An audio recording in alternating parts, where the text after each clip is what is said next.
Naše zanimljivo letovanje u monastiru u Tunisu 2024. godine učinili smo bogatijim, nezaboravnim izletima do Sidi Bou Saida, Kartagine i glavnog grada Tunisa, pa vam savjetujemo da ne propustite ove sadržaje.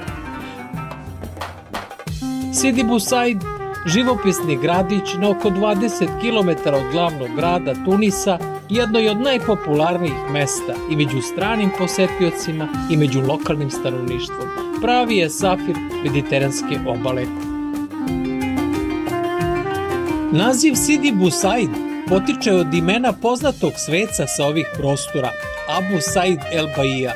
Ovaj cenjeni naučnik i teolog, rođen polovinom 12. veka, putovao je srednjoistočnim predelima Afrike, a po povratku u Tunis povukao se u prostor današnjeg Sidi Bou Saida i živeo monaškim životom do smrti 1231. godine. Njegov mauzolej na vrhu brda vremenom je postao važno mesto hodočašća mnogobrojnih vernika.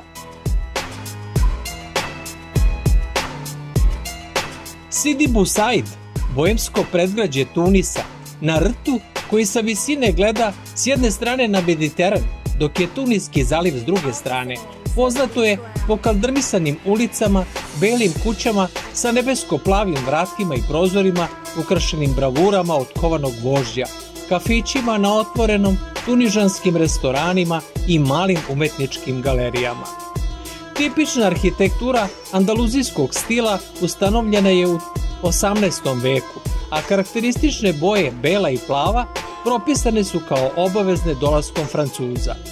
Legenda kaže da ako prošetate kamenim uskim ulicama Sidi Bou Saida i zakucate teškim alkama od kovanog gvožđa na najveća plava vrata, sreća će vas pratiti i snovi će vam se ostvariti.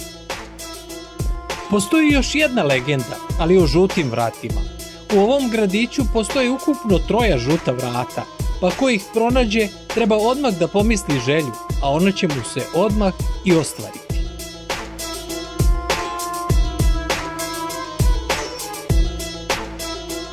Zbog nestvarne lepote u Sidi Bou Saidu živeli su mnogi poznati slikari i stvaraoci, pa je poznat i kao grad umetnika, ali i grad zaljubljenih.